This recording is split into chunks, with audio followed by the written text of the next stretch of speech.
¿qué le dirías a tu hermana? ¿Que comience a estudiar, por ejemplo, para el examen SAT ahora o que espere hasta agosto del año 2025? Para nada, que empiece ahorita. Que empiece ahora. Hoy mismo.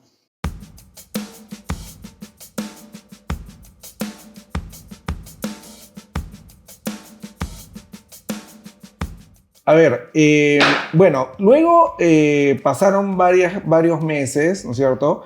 Hay que entender que es un proceso largo y que no es como quizás aplicar a otra universidad en el Perú, que es mucho más sencillo, ¿no? Uh-huh. ¿Cómo tú comparas, por ejemplo, el proceso de postular a una universidad local versus postular a una universidad en Estados Unidos?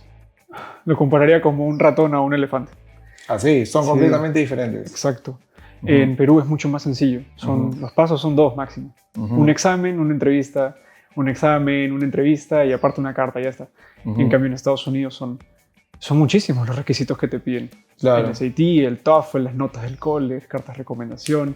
Claro. Es un proceso mucho más largo, que yo al principio pensaba que era más burocrático, pero luego entendía que era para hacer una selección más completa, claro, más precisa. Correcto. Y, por ejemplo, ¿cuánto tiempo tú consideras, ahora que ya le diste toda la vuelta, tienes la admisión, etcétera, cuánto tiempo tú crees que idealmente alguien necesitaría para presentar una postulación lo más potente posible? Mínimo ¿no? un año. Mínimo un año. Mínimo un año, sí. Por ejemplo, tú tienes una hermana que ella ¿en qué grado está? ¿En qué año del colegio está? Cuarto secundaria. O sea, sería el año penúltimo antes de terminar, ¿no? O sea, sí. En algunos países se acaba en el año 11, en otros en el 12. Tu hermana está en el año penúltimo, claro. ¿no? O sea, no termina este año, termina el siguiente año. Uh-huh. ¿Qué le dirías a tu hermana? ¿Que comience a estudiar, por ejemplo, para el examen SAT ahora o que espere hasta agosto del año 2025? Para nada, que empiece ahorita. Que empiece ahora. Hoy mismo. Ok. ¿Por qué? De pronto alguien piensa que es un poco exagerado, ¿no?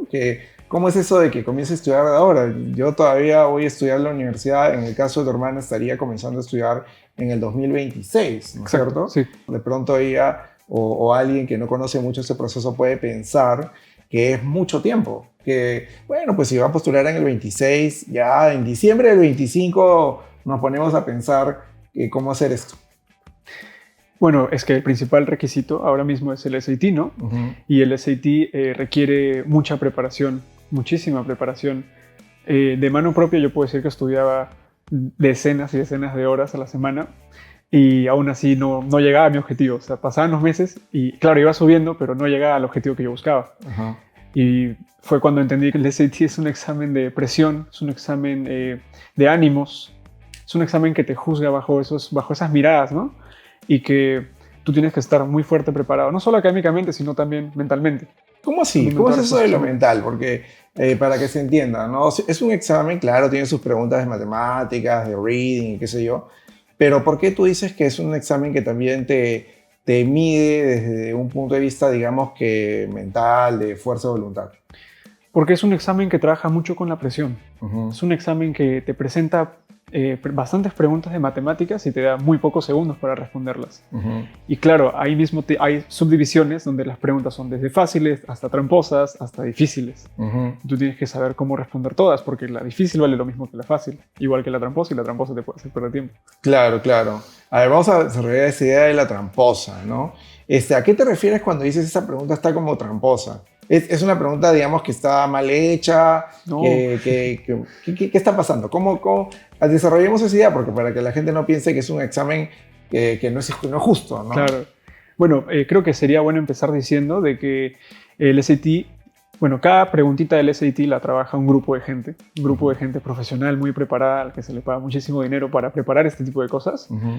Y cuando yo me refería a las preguntas tramposas es cuando le decía a mi papá en el examen de matemática, luego de dar un SAT real, le decía, mira, me ha costado mucho más responder esta pregunta que era fácil, la número 18 de la 23 de matemática, porque la veo como una pregunta tramposa, una pregunta que me hace pensar mucho más que una difícil, porque requiere más técnicas, requiere más temas de mis matemáticas. Ok, ¿tú dirías que el examen es completamente diferente a lo que tú habías estudiado, por ejemplo, en la escuela? Sí, mucho más diferente. En la escuela tomaba un examen y me quedan 10 minutos. Okay. Me quedan 15. En el SAT, si me quedaba tiempo, revisaba. Claro. ¿Y por qué?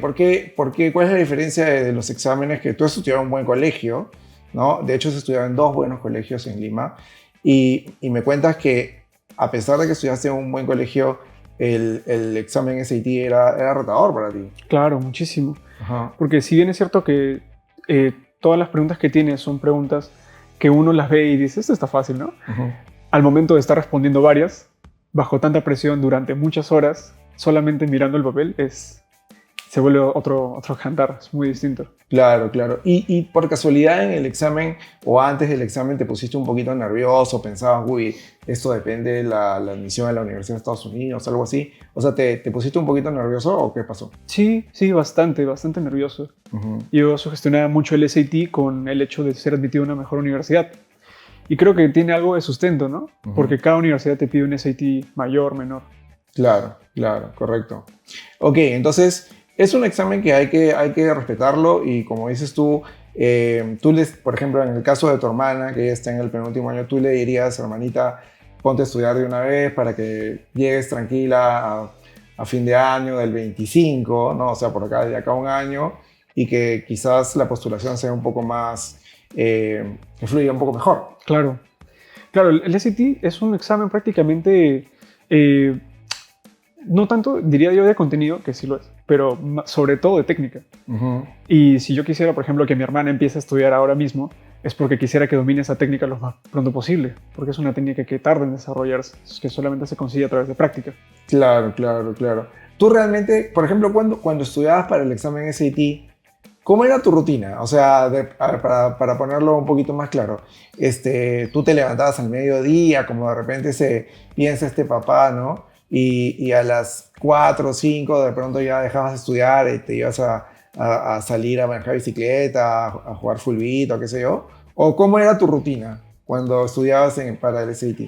Mi rutina era de lunes a sábado, jornada completa, de lunes a domingo, 9 a 5. De verdad, cuando dices jornada completa de lunes a sábado, ¿qué cosa era? ¿De a qué hora a qué hora? Una jornada completa con horas extra. Más o Me menos, levantaba ¿cuántas a horas al día estudiabas? Me levantaba a las 7 de la mañana más o menos Ujú. y dormía a las 9 de la noche, 10 de la noche. Y durante ese lapso más o menos estudiaba unas 14 horas, 14, 13 horas. Alguien que pueda estar viendo y escucharte que estudiabas 14 horas al día, de pronto piensa que es demasiado, pues, ¿no? Que tienes una vida, que tienes una enamorada, que tienes que ver a tus amigos, que tienes que hacer un montón de cosas y que 14 horas es imposible, pues, ¿no? ¿Qué le dirías a ese que piensa que de repente estudiando 2 o 3 horas al día y hacer otras cosas lo va a lograr? Que cuando empiece a ver sus resultados estudiando 2 o 3 horas, que es algo que me pasó a mí durante el primer SAT, lo va a notar. Es un cambio muy drástico en notas cuando pasas de estudiar de 3 horas a 7 horas, a 10 horas, a 14 horas. Es un cambio gigantesco, sobre todo, como digo, en resultados.